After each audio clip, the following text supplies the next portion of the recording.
예루살렘을 치러 올라와서 진을 치고 사면으로 토성을 쌓으며 성이 시드기야 왕 11년까지 에워싸였더라. 2절까지. 1절로 7절까지는 바벨론 왕이 예루살렘을 에워싸고 유다 왕을 잡아가는 대목입니다. 자, 우리가 얼른 생각해 보세요. 우리가 시드기야 왕이 바벨론으로 사로잡혀가는 것과 우리와 무슨 관계가 있습니까? 아무 관계가 없잖아요. 그런데 이런 데를 읽으면 상식적으로는 성도들에게 무슨 말을 할까? 시드기야가 누군지 알지도 못하는 사람이고, 뭐 유다 왕이라면 유다 마지막 왕이다, 뭐 그 마지막 왕인갑다, 내 나라 역사도 잘 모르는 판인데, 그런데 이제 할 말은 이 사람 죄졌기 때문에 이렇게 사로잡혀 간다, 이 말밖에 할 얘기가 없는 거예요. 그렇게 하다가 보니까 우리 인간은 행위대로 하나님은 다 벌 주신다, 이렇게 또 얘기하다 보니까 인과응보의 하나님이 증거될 수밖에 없고, 인과응보 하나님 얘기하다 보니까 또 욥하고는 또 안 어울린단 말입니다. 욥은 까닭없이 또 저주를 받잖아요. 벌을 받잖아요. 그러니까 성경은 어렵다 이거예요. 얼른 생각하면. 그렇기 때문에. 그런데 어려운 게 아니에요.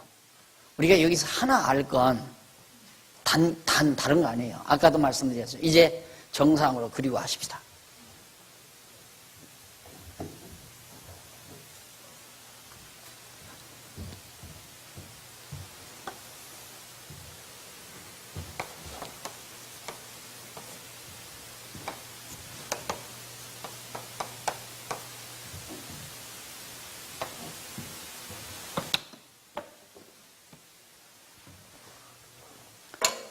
이제 이게 구약을 관통하는 맥이거든요. 성경의 흐름.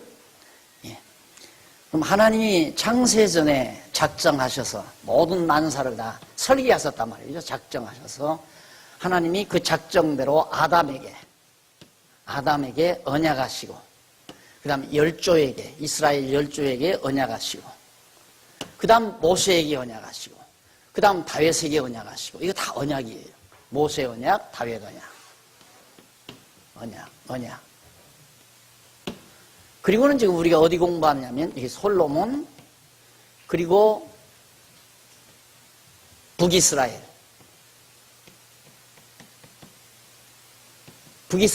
아수르에게 망한 건 우리가 이미 721년에 망한 거 공부했죠. 그 다음 이제 우리가 나오는 게 이제 사로잡혀가는 부분. 70년간 바벨론 포로 기간에 대한 역사를 우리가 상고하는 겁니다. 근데 지금 현재 이제 봉독해드린 25장은 1절로 7절, 바벨론 왕이 예루살렘을 에워싸고 유다 왕을 잡아갔다. 예루살렘을 에워싸고 유다 왕을 바벨론으로 잡아갔다 이 말이에요. 뭘 말하라고 우리들에게. 근데 성경은 뭐냐? 성경은 하나님 자신을 우리에게 계시하는 내용이다. 성경은 하나님 당신을 우리에게 계시하는 거다.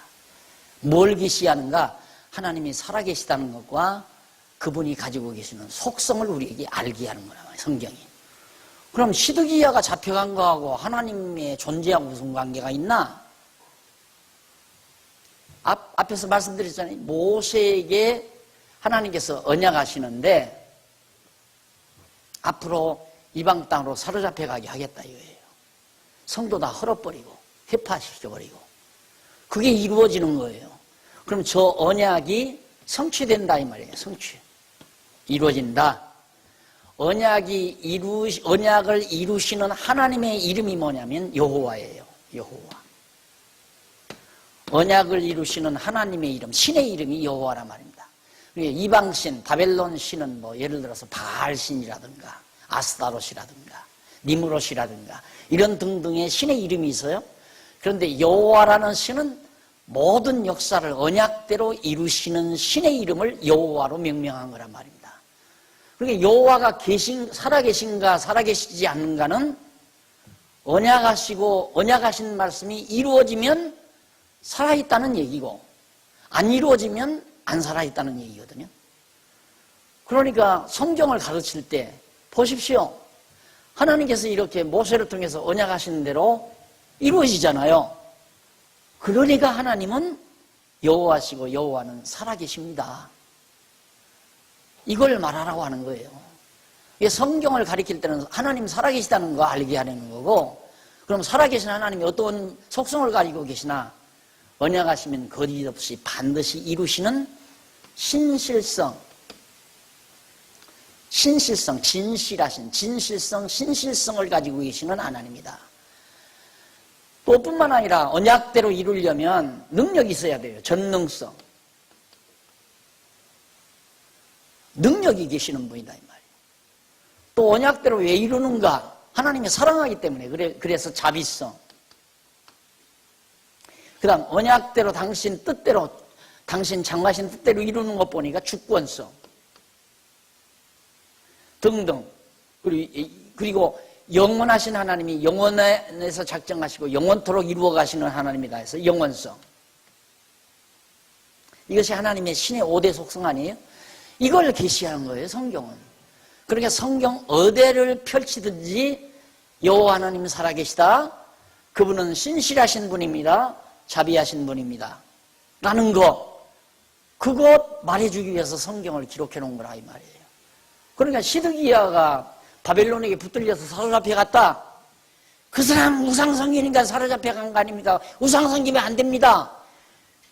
이 말 하고 나면 참 답답한 일이죠. 우상성기는 사람 안 망하는 사람이 얼마나 많아요. 지금 우상성기는 사람 잘 되는 사람 많고, 큰 기업가들은 다 불당해서 막 불교는 하나 지려면 돈 많이 들어가잖아요. 엄청 통째로 지어줘요.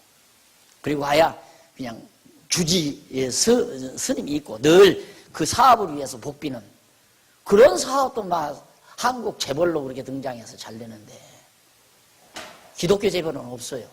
하나 일어나려다가 부정해가지고 막 주저앉아 버리잖아요.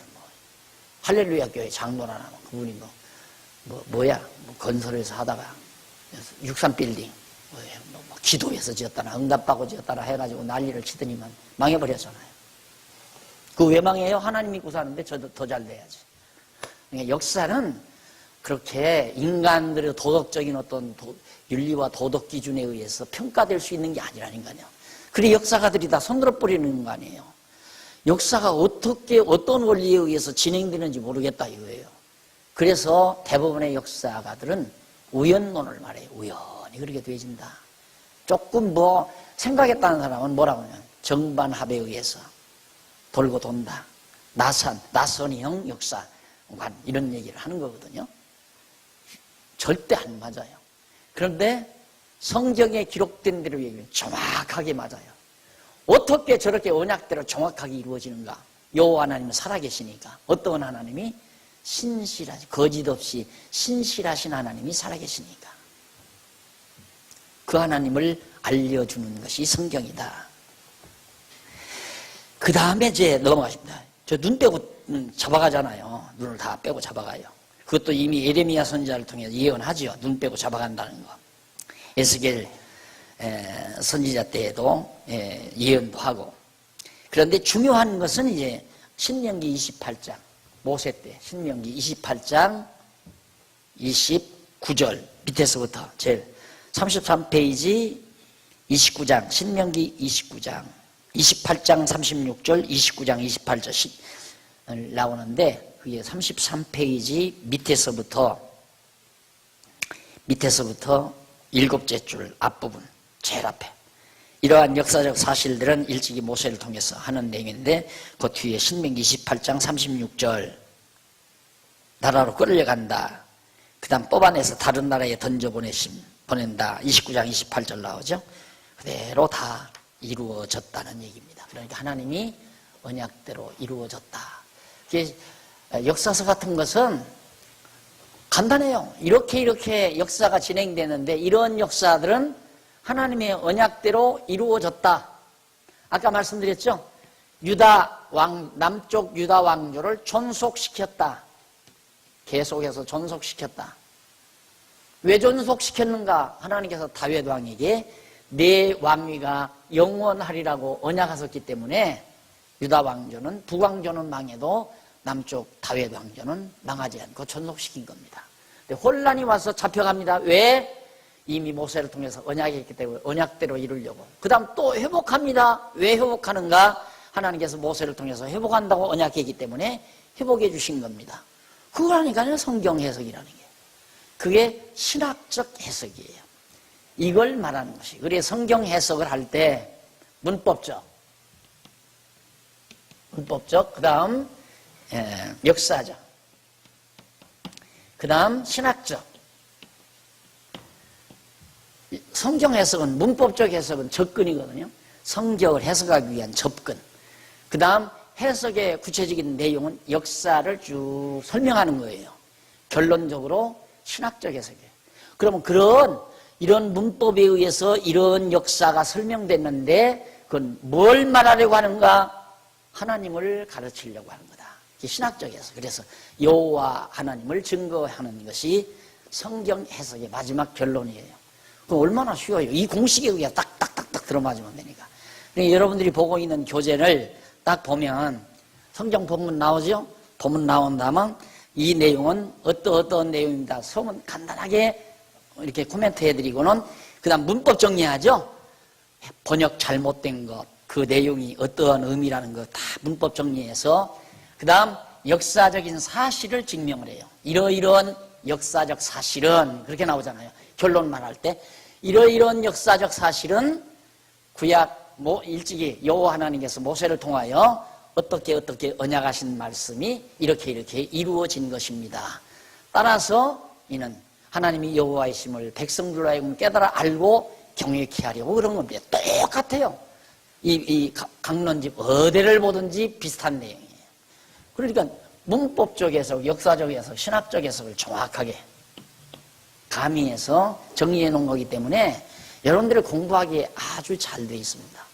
오늘 아침에 나오니까 어느 목사님한테서 전화가 왔어요. 갑자기 오랜만에.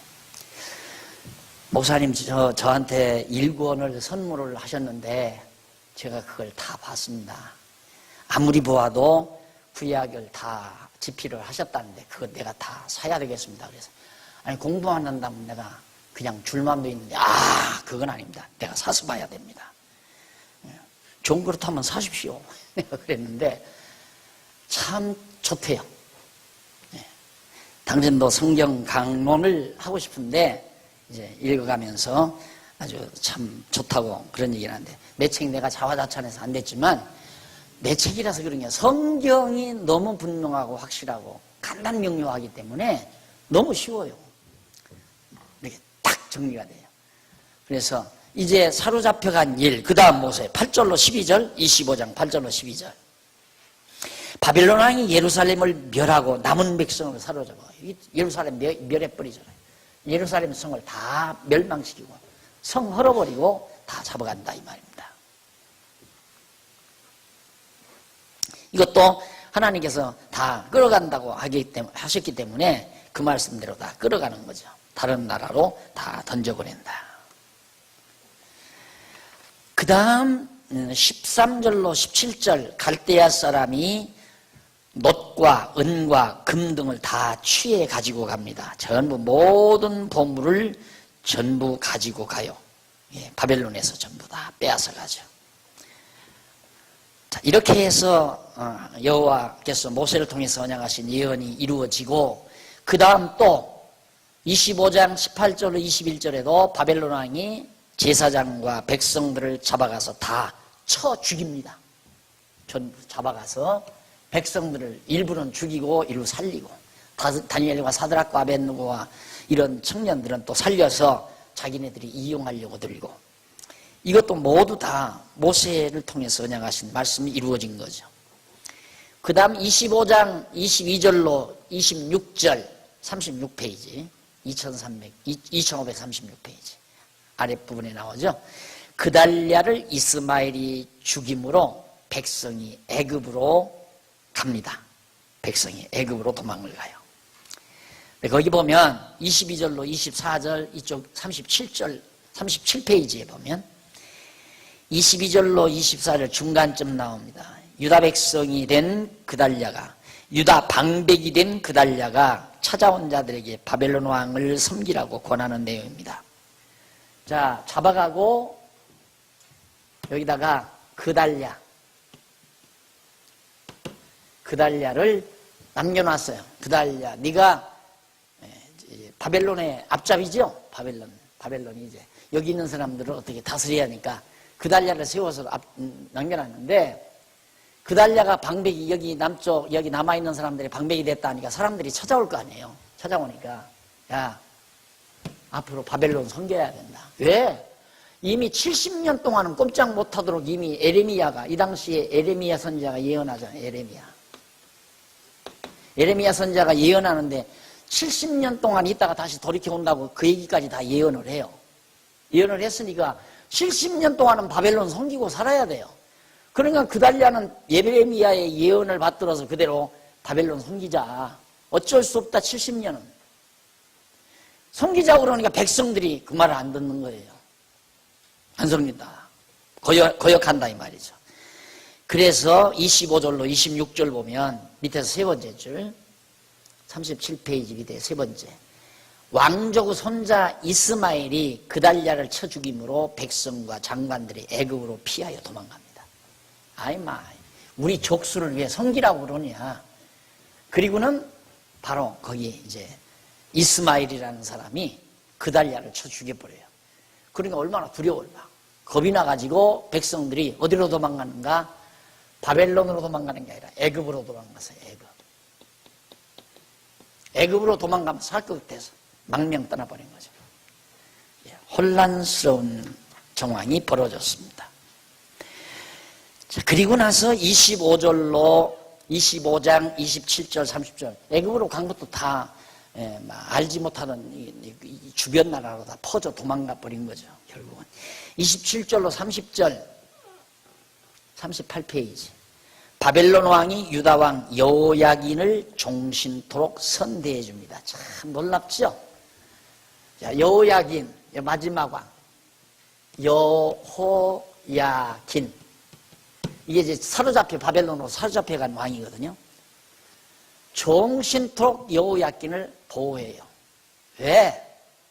여호야긴 죽으면 안 되잖아요. 다윗의 혈통이 이어져야 되니까, 왕족이 계속 이어져야 되니까. 왜? 왕족이 이어져야 되는 이유는 다윗과의 언약도 있고 모세와의 언약도 있고 더 나아가서 열조와의 언약, 그 이전에 아담과의 언약도 있죠. 아담은 저기 오실자, 이 오실자의 표상이죠. 바울이 그랬잖아요. 저 아담은 누군가? 오실자의 표상이다. 아담에게 하나님께서 언약하시기를 생육하고 번성하라, 땅을 정복하라, 그리고 다스리라 라고 언약을 해요. 그러니까 나라를 세우라 그 말이죠. 아담들어 생육하고 번성하라, 땅을 정복하라, 다스리라 언약을 했기 때문에 이 아담과의 언약은 저 오실자 둘째 아담 예수 그리스도를 통해서 이루실 것이란 말입니다. 그러니까 아담과의 언약이기 때문에 예수가 와야 되잖아요. 예수가 와야 뿐만 아니라 열조 아브라함이에요. 아브라함, 이삭, 야곱. 근데 야곱이 유다에게 하나님께서 주시는 말씀으로 축복해서 언약하시기를 내게서는 왕의 홀, 유다지파에서는 왕이 나온다 이 말이에요. 근데 그 언약대로 유다지파에서 다윗이 나온 거란 말입니다. 그러니까 다윗 왕조는 계속 이어져야 되고 이 왕조를 통해서 반드시 예수가 와야 돼요. 그래서 아브라함과, 여기 열조 아브라함과 다윗과 아브라함과 다윗의 자손 예수 그리스도의 세계라 하고 마태복음 초두에 딱 나오는 거란 말입니다.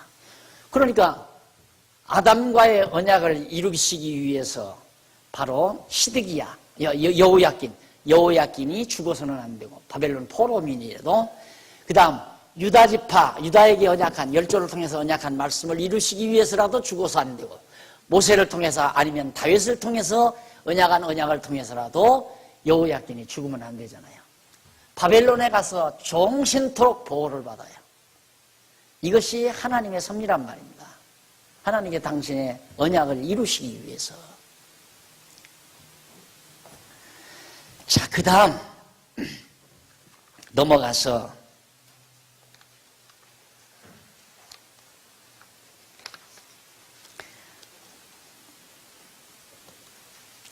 거기 이제 그동안 공부해온 것 쭉 이제 아마 정리를 한번 하지요.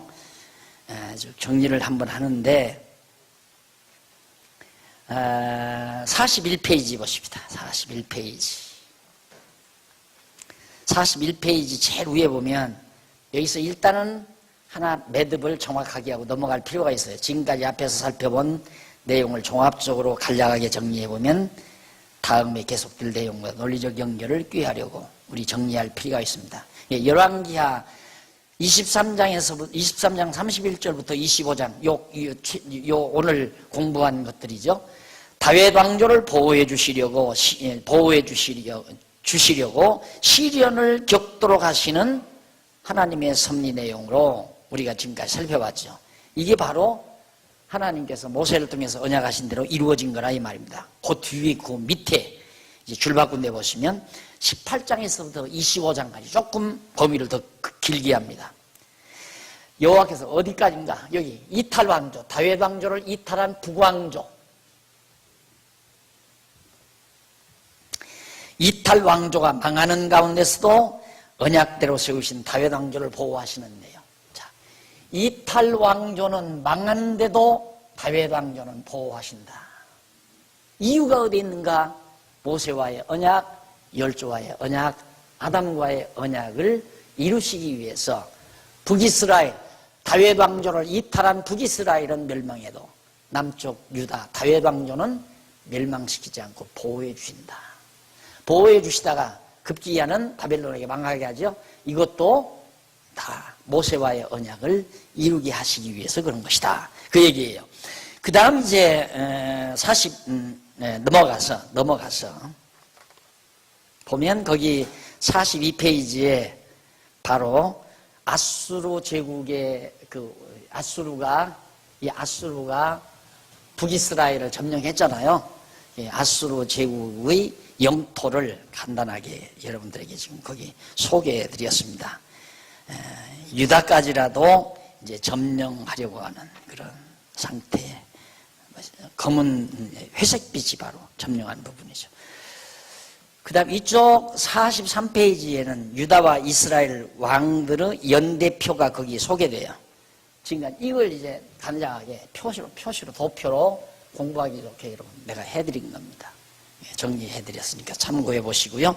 넘어가서 이제 제3절 다윗 왕조의 계승 이게 나와요. 다윗 왕조 다시 이제 이쪽으로 올라갑니다.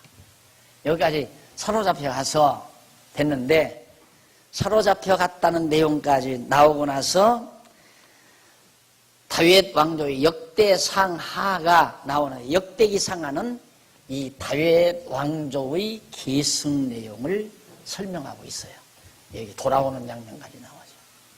다시 회복되는 장면까지. 이게 역대상하예요.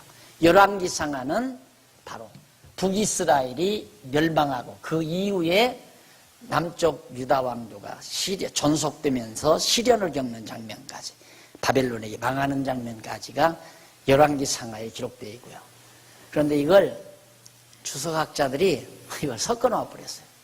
이걸 섞어서 연구해요. 섞어서 연구하면 죽도 밥도 안 돼요. 이건 밥이고 이거 예를 들어서 이건 밥인데 죽도 밥도 안 되려면 어떻게 해야 하나? 죽도 밥도 안 돼요. 그러니까 막 섞어버리니까 아무것도 안 해. 짬뽕이 돼버린 거예요. 그러니까 뭐가 뭔지 모르는 거죠. 그게 지금까지 전통적으로 이 역사서를 연구하는 방향입니다. 아니에요. 성경 그대로 놔두고 연구해야 돼. 역대기 상하를 기록하는 이유는 다윗 왕조를 하나님이 이렇게 보호하신다. 이걸 보여주려는 것이 역대기 상하고 열왕기 상하는 다윗 왕조를 떠나면 이렇게 망한다. 그걸 말해주는 것이 역대기 상하, 열왕기 상하예요. 그러니까 다윗 왕조를 떠나면 망한다, 멸망받는다는 말은 장차 오실 만왕의 왕이신 예수 그리스도에게서 이탈하면 다 망한다. 그리스도 안에 있으면 다 하나님께서 보호하고 지키신다. 이 얘기거든요. 그에 대한 모형이에요. 그림자고. 이게 다윗 왕조에 대한 것, 그 다음 북이스라엘에 대한 것, 이것은 장차 예수 그리스도를 통해서 이루어질 것에 대한 하나의 모형이지요. 모형. 다윗 왕조는 그리스도의 만왕의 왕이신 그리스도의 왕조에 대한, 왕국에 대한 한 모형이에요. 다윗은. 그러니까 얼마나 성경 보기가 쉬워요. 그래서 다윗을 이렇게 선지하심으로 장차 오실 그리스도를 예언하는 거죠. 미리. 그래서 다윗 자손으로 예수가 오시게 되는 거고요. 자, 그럼 먼저 역대상 2545페이지 보면 1번, 가로 없는 1번, 다윗 왕조의 수립입니다. 자, 다윗 왕조. 일로 다시 왔죠? 다윗 왕조 수립하는 장면이 나오는데, 역대상 1장에서 9장까지 그 밑에 조금 보십시다. 1장에서 9장은 여호와께서 세우신 다윗 왕국의 계보에 대한 내용, 어떤 계보를 통해서 다윗 왕국을 세웠나. 10장에서 17장은 유다지파 자손인 다윗이 이스라엘 왕으로 즉위하는 내용, 18장에서 29장까지는 이스라엘 왕위에 오른 다윗의 치적에 대한 내용, 다윗이 어떻게 나라를 다스렸나, 이런 내용이에요. 그러니까 다윗 왕조의 계보, 족보지요. 그 다음 이제 유다 지파에서 나온 유다 지파 자손인 다윗이 다윗 왕국, 다윗이 이스라엘 왕으로 오르는 장면.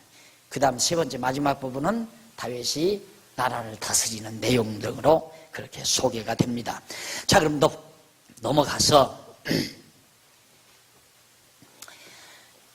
한쪽 가로 1번 46페이지 다윗 왕국의 계보가 나옵니다. 이게 첫 번째죠. 다윗 왕국의 계보. 그러면 다윗 왕국의 계보가 소개되는데, 1장에서 2장은 그 밑에 바로 보면 1장에서 2장은 다윗 왕이 출생하기 이전의 계보, 출생하기 이전. 그 다음 3장 4장은 4장 23절까지는 다윗 왕이 출생한 이후의 계보, 24장 24절로 5장은 이스라엘 세 지파의 계보에 대한 계시 내용, 6장은 이스라엘 레위 지파 계보에 대한 내용, 7장 8장은 기타 이스라엘 여러 지파의 계보 내용들이 쫙 소개가 됩니다. 그러니까 적어도 다윗 왕국을 이루는데 각 지파들의 계보, 왕의 계보, 왕이 되기 이전의 계보 등등 족보, 이걸 쭉 얘기합니다. 이유는 왜 그러는가? 성경의 족보란 매우 중요합니다. 왜 그러냐면 아담에게 생육하고 번성하라. 이 아담의 후손으로 둘째 아담 예수 그리스도가 오셔야 되니까. 그리고 열조 아브라함의 후손 나라 이룬다고 했죠. 그리고 야곱이 유다 지파에게서는 또 왕이 나온다고 했죠. 이렇게 언약했기 때문에 그 언약대로 이루어진 사실을 지금 역대기 상에서 족보로 봐라. 족보 보니까 어떠냐? 이루어졌지 않느냐? 내가 하나님께서 언약하신 대로 족보를 보니까, 계보를 보니까 그대로 되지 않았느냐 이 말이에요. 이제 계보를 통해서도 하나님 여호와는 살아계시다. 어떠한 거짓 없는 하나님이, 주권자이시고 전능하시고 자비로우신 하나님, 영원하신 하나님이 살아계시다. 그거예요. 계보를 통해서도. 그러니까 항상 모든 성경 가리킴의 목적은 성도들로 하여금 하나님 살아계시다. 어떤 하나님이 저런 하나님 살아계시다. 그것만 일러주면 돼요. 문제는 믿음이 왜 안 생기는가? 하나님이 안 살아계신 것 같으니까, 살아계시다는 확신이 안 들어가니까 믿음이 안 크는 거예요. 예를 들면 사업을 하는데 갑자기 이게 경제가 파탄되면서 장사가 안 되는 거예요. 그럼 우리는 어떻게 해요? 새벽에도 더 열심히 하죠. 그래서 나라가 어지러울수록 교회는 부흥한대요. 또 경제가 어려울수록 교회 연보는 더 많이 나온대요. 이유는 이렇게 장사가 안 되는 것 보니까 내가 11조 떼먹어서 그런가 보다. 그래서 청산까지 하는 통에 연보가 더 많이 나온대요. 뭔가 잘못된 거죠. 목사님들 입장에서야 잘 되는 거죠. 돈만 많이 나면 되는 거니까. 근데 성도들은 힘든 거예요. 사업은 안 되지. 안 되는 이유가 내가 하나님 앞에 뭔가 잘못했으니까 사업이 안 된다 이거예요. 벌 받아서 그럼 뭐 잘못했나? 지난번에 남편이 자꾸만 놀러 가자고 해서 주일 하루 빼먹어서 그런가 보다. 안 그러면 갯돈 붓는데 돈이 모자라서 11조를 몇 달 전에 11조를 제대로 안 냈더니만 그게 정말 문제가 생겼구나. 이런 등등 성도들은 그렇게 생각한다 이 말이에요. 그렇게 가지고 어려워지는 거죠. 그러나 이런 하나님을 딱 공부하고 나면 하나님은 나에게 역시 권고한 날을 주시는구나. 하나님의 택한 백성들에게 권고한 날도 주고 형통한 날도 주고 망하게도 하고 흥하게도 하고. 다윗도 마찬가지네. 하마터면 죽을 뻔 알았다 살잖아요. 다 하나님이 그렇게 해서 다 이 하나님의 백성들을 인도해 가시는 거거든요. 그렇게 당연히 믿는 성도에게 어려움 오는 거 당연하다 말입니다. 공고한 날 주셨구나. 왜? 하나님 앞에서 생각하라고, 기도하라고.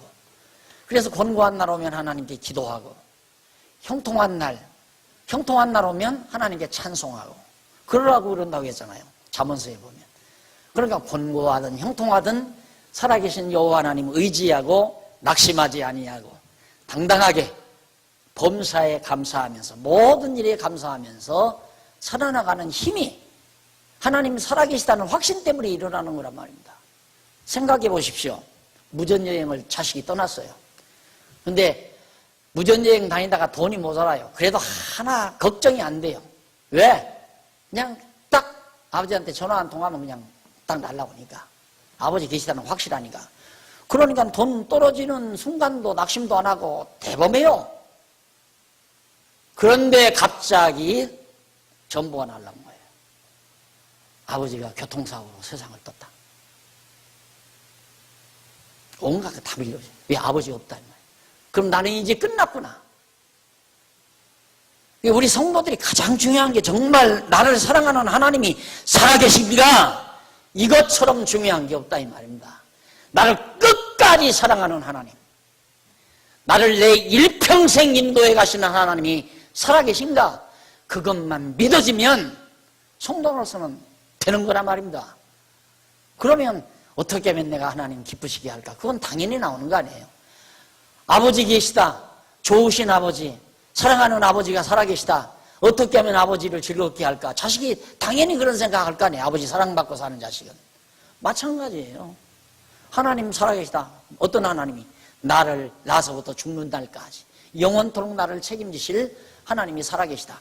영원전 나를 선택해서 때가 되면 예수님 보내가지고 나 예수 믿게 하고 예수 그리스도를 통해서 죄 용서해 주신 하나님이 살아계시다.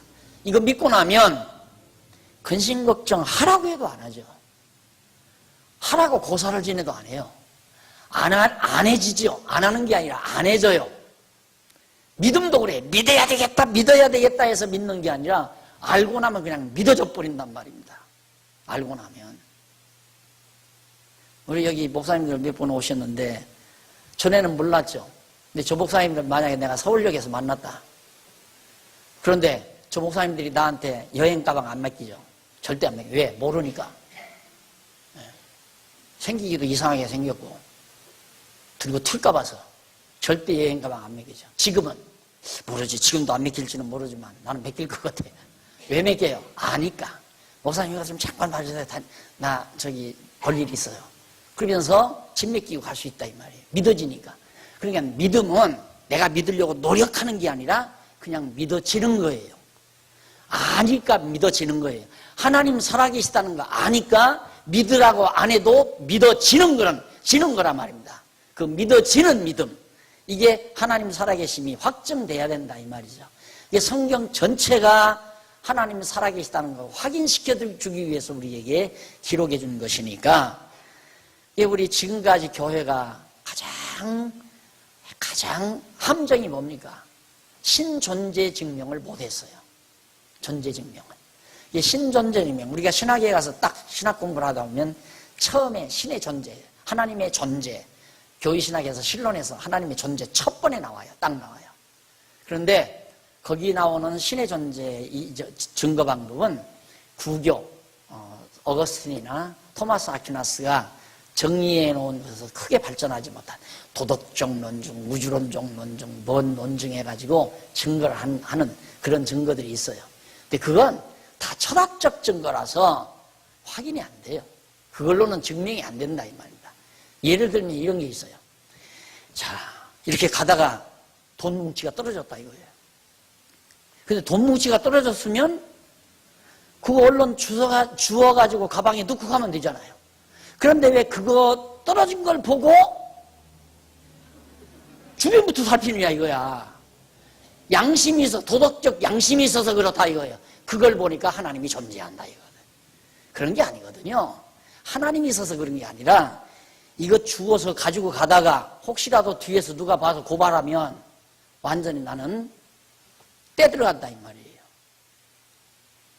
그러니까 누가 볼 때에는 안 집으려고, 안 보면 집으려고 두리번두리번 것이지. 그러나 그런 건 있죠. 주워서 가지고 갔다. 그래도 참을 하는데 자꾸 야 이건 아닌데 이거 잊어버리고 얼마나 잊어버린 사람이 얼마나 마음이 아플까 이런 마음 들어갈 수 있죠. 그런 사람은 그거 주인 찾아주려고 이제 신문사나 아니면 방송에 내죠. 양심이라고 그래요. 그 양심이란 있기 때문에 하나님이 존재하는 거다. 양심은 있는 거지만 양심이 있다고 하나님이 있다는 증거가 어디 있어요? 그건 불확실하지 않잖아요. 확실하지 않다 이 말입니다. 그런 방법으로 하나님의 존재를 증명하려고 하니까 안 된다 이거죠. 그래서 요즘에는 뭐라고 그러냐면 하나님이 있다고 무조건 믿으라 이거야. 하나님이 있다고 무조건 믿으라. 무조건 믿으라면 믿어. 하나님 계시다니까. 봤어요? 아이 봤어요? 그러니까 보기는 자기가 안 봤으니까 에이 그런 소리 하는 거 아니다 이거야. 요즘에는 조그만 주일학생들도 조그만 유치부 아이들도 하나님 믿으세요? 선생님 하나님 계세요? 그럼 있지. 선생님 봤어요? 네! 그런 소리 하는 거 아니야. 그게 선생님이에요? 그러니까 어린 것들 막 욱박질러가지고 믿어! 안 믿어? 안 믿으면 막 때려줄 거야. 그런 식으로 믿게 해서 그게 무슨 믿음이냐 이 말이에요. 그게 맹목적인 믿음. 맹신이죠. 맹신. 그런데 성경을 알면 거절할래야 거절할 수가 없어요. 바보가 아닌 이상. IQ가 최소한 두 자리 숫자, 높은 두 자리 숫자만 돼도 8, 90만 돼도 IQ가 세 자리면 두말할 것도 없고 성경 알고 어떻게 하나님이 안 계시다고 믿느냐 이 말이죠. 이게 성경이 거짓말 아니잖아요. 역사적인 사실이에요. 사실. 실제라면 실제적인 사건. 그만큼 진실한 게 어디 있어요. 그래서 믿는 거죠. 그래서 목숨 내고 믿는 거고요. 다베스 이전 계보가 1장에서 2장까지 나옵니다. 이전 계보 나오는데 시조 아담에서부터 따져요. 아담에서부터 다베까지. 놀랍죠? 왜? 봐라. 내가 아담과 맺은 언약이 이렇게 이루어지지 않느냐. 열조와의 맺은 언약도 이렇게 정확하게 이루어지지 않느냐. 이거예요. 그런데 우리는 그걸 모르니까 이거 읽으면서 맞다. 진짜 하나님 살아계시다. 여러분 보세요. 그 뒤에 아들이 무전여행 떠났는데 뒤에 연락이 왔어요. 회생할 가능성이 있다. 아버지가 운명을 하지 않은 것 같다. 교통사고 나서 돌아가신 것 같았는데 3일 만에 깨어나셨다. 그런데 아직도 불확실하다. 불안하긴 하지만 얼마나 즐거운 소식이에요.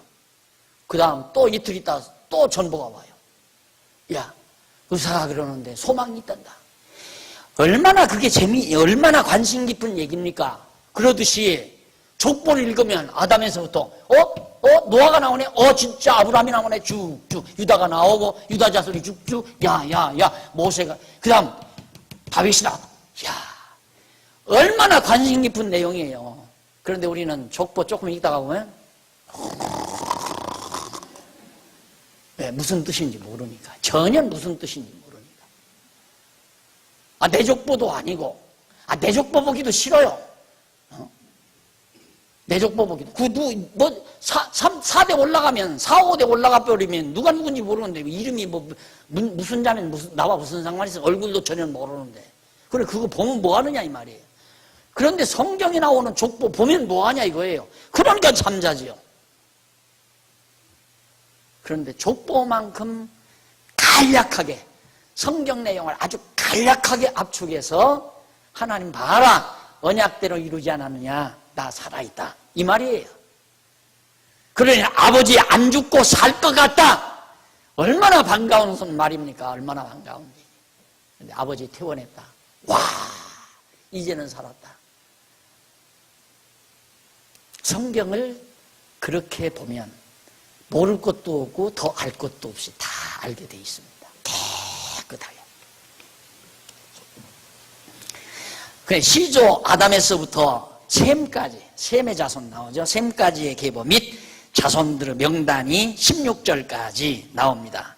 자, 넘어가서 계속 넘기십시오. 넘겨서 17절로 21절, 27절, 52페이지, 2552페이지 중간 조금 내려와서 노아의 아들 셈으로부터 아브라함까지. 자, 아담에서 셈까지, 셈에서 아브라함까지. 매우 중요하죠.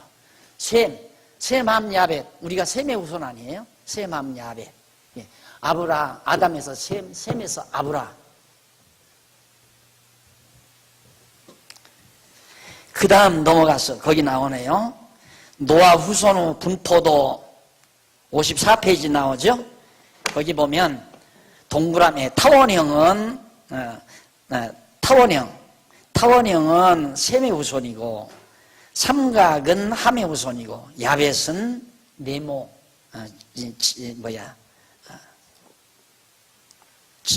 정사각형이 아니라 직사각형은 야벳 후손.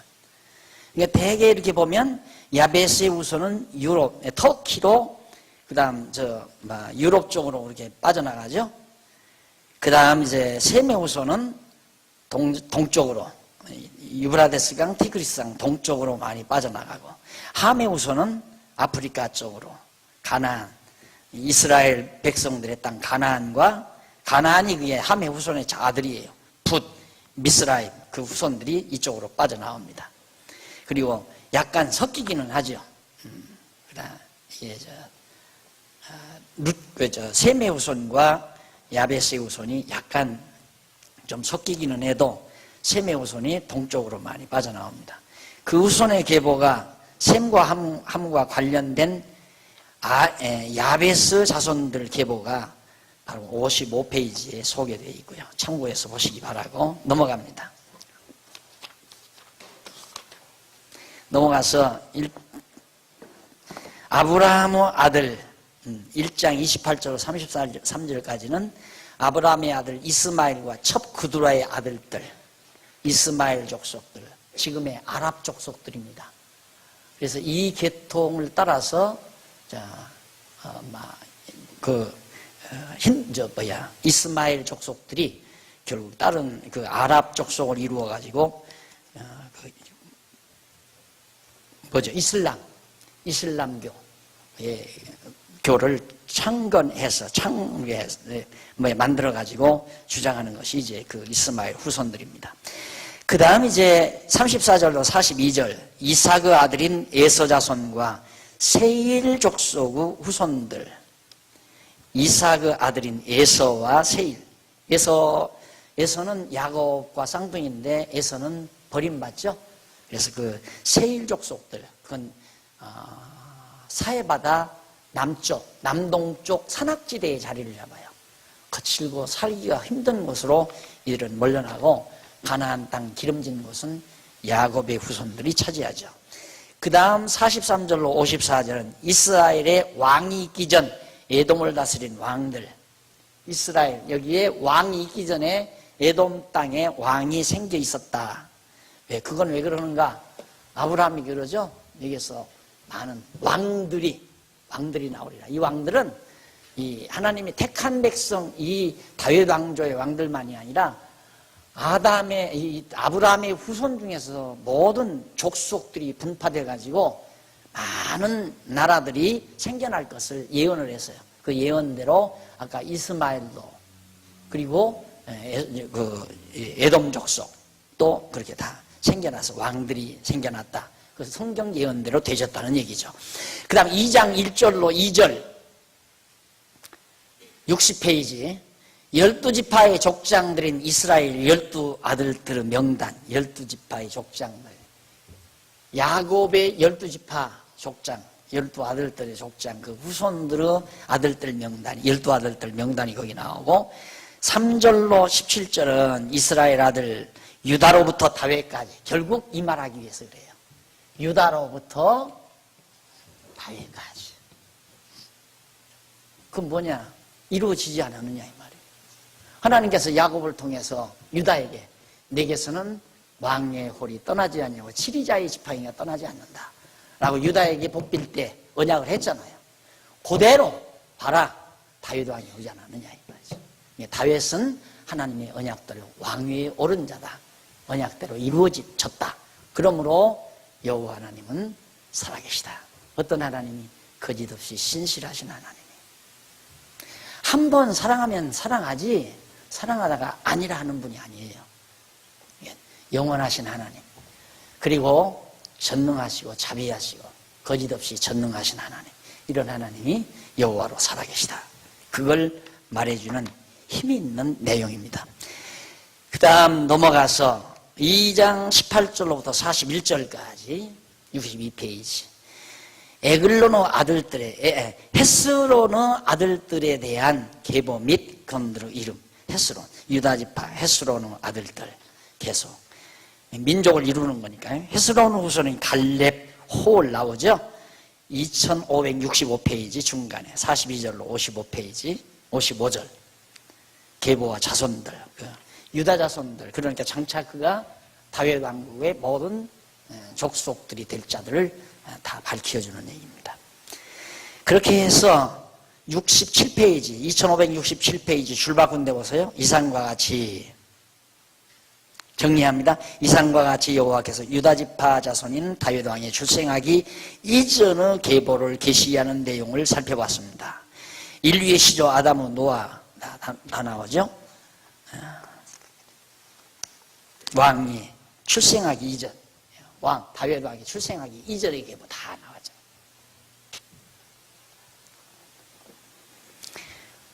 그래서 그 내용을 이제 우리가 정리를 하자면,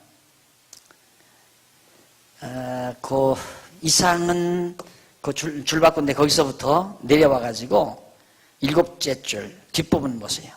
이 계보의 핵심은 나오죠. 줄바꾼 데서부터 밑으로 7째 줄 뒷부분. 이 계보의 핵심은 아담에서 노아로, 노아에서 아브라함으로, 아브라함에서 이스라엘 및 유다로, 유다에서 다윗 왕으로 이어지는 데 있습니다. 그게 핵심이라 이 말이에요. 아담에서 셈으로, 셈에서 아브라함으로, 아브라함에서 야곱으로, 유다로, 유다에서 다윗으로 이어지는, 이걸 핵심적으로 밝히기 위한 것이 제 뭐예요? 그 주 내용이다. 그런데 이는 바로 이어서, 이는 일찍이 여호와께서 야곱을 통하여 유다에게 홀이 유다에게서 떠나지 아니하며 치리자의 지팡이가 그 발 사이에서 떠나지 아니하시기를 실로가 오시기까지 미치리니 그에게 모든 백성이 복종하리라. 창세기 49장 10절 말씀. 창세기 모세를 통해서 이 창세기 때, 이때 언약하신 말씀을 그대로 이루시기 위해서 섭리하셨다는 것을 보여주는 것이다. 그 다음 넘어가서 68페이지. 68페이지 양쪽 가로 2번. 다윗 이후의 계보입니다. 그러면 다윗 왕 이후는 어떤 계보 내용인가? 재밌죠? 그렇게 계보를 하니까 재밌잖아요. 관심 있고. 코 안 골겠죠? 눈 안 덮이고. 사람이 그러니까 강의할 때도 이 조는 사람은 왜 조느냐? 물론 워낙 피곤하면 졸죠. 그런데 조는 사람은 왜 조냐면 이 강의 줄거리를 못 잡은 사람, 놓친 사람은 재미가 없어요. 생각해 보세요. 내가 예를 들어서 유다 자손으로 다윗이 태어났습니다. 깜짝 놀라죠. 와, 진짜로. 이런데 그 줄거리를 모르는 사람은, 아, 유다 지파에서 다윗이 나왔으면 어떠란 얘기야. 나하고 아무 관심이 없는데. 그러니까 이렇게 되는 거예요. 그러니까 조는 거예요. 이게 주일날 강의할 때 조는 사람은 한심해. 뭐하고 사는 건지, 왜 그렇게 하나님의 말씀에 관심이 없는 건지, 모르니까 관심이 없는 거예요. 줄거리 딱 잡으면 눈알이 초롱초롱해지죠. 막 반딱반딱반딱반딱 초롱초롱. 졸라고 해도 안 졸아요. 족보가 얼마나 재밌어. 이게 성경을 막 이렇게 압축시켜 놓은 건데, 간략하게. 우선 다윗 자손의 계보입니다. 3장에. 다윗 자손의 계보인데 3장 1절로 9절 69페이지. 다윗이 헤브론과 예루살렘에서 낳은 아들들의 수의 명단. 참. 일단 나왔으니까 보십니다. 다윗이 아들이 참 많아요. 근데 아들만 많은 게 아니라 마누라가 그렇게 또 많아. 그러니까 아들들이 많죠. 이 마누라한테 나누고 저 마누라한테 나누고.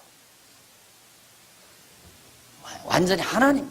이건 용납이 안 되는 거죠. 우리 보편적인 도덕적 관념으로 볼 때는 이걸 어떻게 왕이라고 하나님이 놔둬요. 그냥 벼락을 쳐서 끝내버려야지. 그런데 그걸 또 성경에다 다 올려놔, 그걸. 여기 보면, 이건 얼마나 부끄럽겠어요. 그 유대인들이 이걸 뺀다고 그러더라니까요. 한번 읽어봅시다. 다윗이 헤브론에서 낳은 아들들이 이러하니, 맏아들은 맏아들이 암논이라 이스라엘 여인 아히노아무 소생이요. 둘째는 다니엘이라 갈멜 여인 아비가이라. 아들마다 애미가 달라. 그냥 누구 하면 얼마나 좋아요. 안 그래요? 다 다윗 다 선량하고 좋은 분을 아는데 하나님께서 마음에 합한 자라. 여러분 다윗은 마음에 합한 자라 했습니다. 그래서 복을 받아 왕이 됐습니다. 그러면 마음에 합한 자가 되려면 다윗처럼 마누라를 이 마누라 얻어서 아들 하나 나누고 저 여자 얻어서 또 나누고 저 여자 얻어서 또 나누고 그래야 마음에 합한 자입니까? 에? 그 마음에 합한 자라는 말은 여기서 이렇게 하나님께서 언약해서 언약대로 하나님이 왕 세우려고 출생시킨 하나님의 마음에 드는 자라 그 말이. 행위가 깨끗해서 마음에 합한 자가 아니라 이 말입니다. 만약에 행위 본다면 하나님 앞에 설 자 누가 있어요? 다윗이 말했듯이 자기도 말했잖아요. 주께서 우리의 죄악을 감찰하실 텐데 누가 하나님 앞에 섭니까? 아무도 못 섭니다. 이 말 아니에요. 그러니까 성경을 알면 해석하기가 쉬운, 이상한 말이다. 말이 안 된다. 성경을 알면 해석하기가 쉽다? 그 말이나 그렇죠? 결국 이걸 알아야 이런 구조로 성경이 봐져야 성경이 다 풀린다니까요. 구석구석 어느 구석 빠지지 않고 다 풀리게 돼 있어요. 하나님께서 모르는 성경 줬겠어요? 알라고 주었지요. 성령께서 기록했기 때문에 성령 감동해서 깨달으면 다 알게 돼 있어요. 인간 지식으로는 모르죠. 아무리 하버드에 가서 몇 년씩 머리가 허옇도록 연구실에 들어앉아 연구한다고 해서 깨달아지는 게 아니에요. 하버드 신과에는 전부 불신자들만 왔대요. 그리고 그 사람들은 뭐 하려는 사람이야? 기독교를 말살시키기 위해서 성경은 역사적인 문서들을 수집해 놓은 것이다. 문서를 주장하기 위해서 그걸 증거되기 위해서 나와서 연구하는 학생들이 하버드 신과에 들어와 있대요. 그러니까 대한민국 교회에서 만약에 큰 교회에서 하버드 신과 나왔다고 야 학력 좋다고 그 사람 들이셨다가는 끝장나는 거죠. 성경은 신학교 가야 배우는 게 아니에요. 성령께서 기록했기 때문에 성령이 감동해서 깨닫게 하면 깨달아져요. 성경을 거짓 없이 보면, 순수하게 보면. 그러나 성경에다 욕심을 두고 보면, 내가 오늘은 이놈의 말 안 듣는 집사들 어떻게 하면 말 잘 듣게 오늘은 설교를 할까? 그리고 성경을 보면 하나도 안 보여요. 말 잘 듣거나 영보를 많이 내거나 말거나 교인들이 많이 나오거나 말거나 성경이 도대체 무슨 뜻일까 하고 순수하게 눈을 뜨고 보면 성경은 보이게 되어 있어요. 그게 성령께서 감동해서. 인간 욕심이 앞서면 안 되죠. 그런데 어디 설교자들이 그럽니까? 다음 주는 뭘 설교할까? 신방 다니면서 보니까 병으로 여러 고생을 많이 하더라. 이번에는 병 낫는 설교를 해야 되겠구나. 그래서 예수님이 어떻게 병이 다 나았다. 어디에 물속에 들어갔다 나와라. 그러니까 물속에 들어갔다 나오니까 혈루증 앓던 여인이 다 나와버렸다. 어디에 연못가에 앉았던 그런 성경 구절 알고 하나 들고 여러분 예수 잘 믿으면 모든 병을 고칩니다. 이러고 설교할 수밖에 없잖아요. 그런 식으로 들어가면 성경은 캄캄해지는 거예요. 계속해서. 그래 다윗이 헤브론에서 낳은 아들들 그 수치스러운 거 다 드러내지. 그래서 진리예요. 만약에 이걸 감췄다면 진리가 아니죠. 아들마다 마누라가 다르다니까. 어쨌든 넘어가요. 그러라고 그렇게 하라는 얘기는 아니에요. 성경대로 하라면 이렇게 해야죠. 성경이 우리에게 뭐 어떻게 하라고 가르치는 줄 알아요. 뭐 하라는 게 아니에요. 하나님이 살아계시다는 걸 아는 거지. 증거하는 거지. 10절로 24절 다윗의 아들 솔로몬 자손의 계보와 그 자손들. 이 솔로몬도 참 하나님도 죄송해요. 인간적인 말로는 얄궂어요. 하나님. 왜? 다윗이 처음 얻은 아들, 처음 마누라를 얻어서 아내를 얻어서 낳은 아들, 정상적인 본부인의 아들이 있잖아요. 그런 아들을 다 딱 계대를 잇게 하면 얼마나 좋아요. 그런데 하나님 그렇게 안 해요. 다윗이 아주 제일 눈물 많이 흘린 죄가 뭐냐? 사람 죽인 죄. 누구? 밧세바의 남편 우리아를 거짓으로 죽인 죄. 왜 죽였나?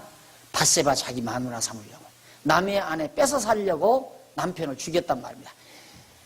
세상에 나쁜 놈, 우리나라 나쁜 놈도 그렇게까지 나쁜 놈 별로 없어요. 더러더러 있어서 경무소 가서 사는 놈도 있지만 그렇게 흔치 않다 이 말이에요. 그런데 어떻게 성경의 한중심에 그런 못된 인간이 자리 잡고 있느냐 이 말이야. 그런데 또 하나님은 하필이면 그 밧세바를 통해서 난 아들 솔로몬 그 뭐가 이쁘다고. 하나님이 도덕적으로 윤리적으로 세상을 본다면 저놈은 늦동이니까 이놈은 크다가 죽어야지. 병들어서 죽어야 한다 이 말이에요.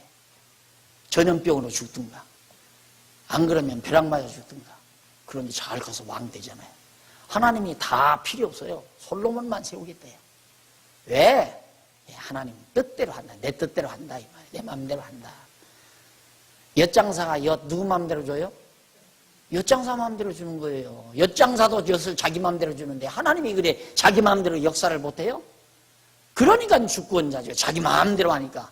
자기 마음대로가 뭐예요? 자기 작정하신 뜻대로 한다 이 말이에요. 당신 뜻대로. 내 뜻대로 내 마음이다 이 말이에요. 내 마음. 인간의 행위대로 섭리하시는 하나님이 아니다 하는 얘기입니다. 다음 넘어가서 유다 자손의 계보가 또 나옵니다. 4장 1절로 23절 유다 자손의 계보. 유다 후손 소라 사람 족속의 계보와 자손. 유다 자손의 소라 사람 한 족속이 태어나요.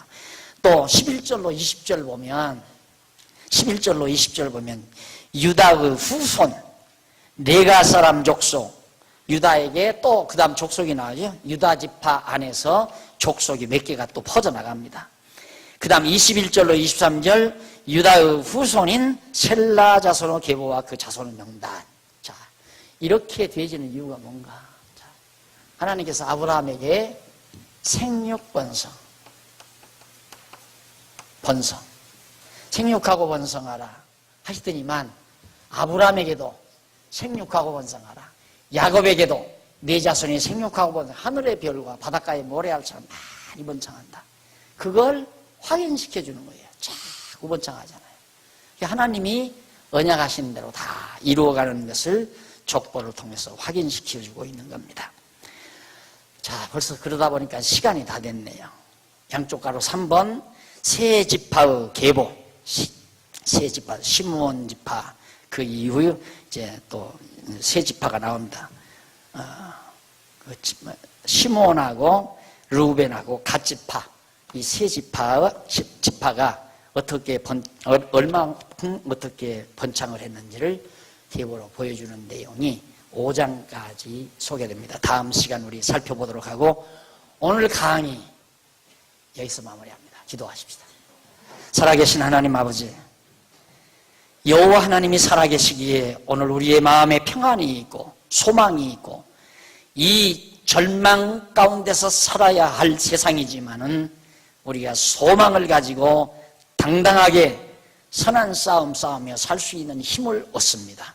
하나님 아버지여, 언약하신 대로 만사를 섭리해 가시는 전능하신 하나님을 철저히 의지하고 근심 걱정 다 저버리고 살아계신 여호와 하나님, 내 장래 예비하신 대로, 준비하신 대로, 또 작정하신 대로 살아가게 해주실 것을 확신하기에 마음 든든하게 주를 경외하며 삽니다. 우리의 믿음 흔들리지 말게 하시고 다음 다시 만날 때까지 진리 안에서 거하게 해주시옵소서. 예수님 이름으로 기도드립니다. 아멘.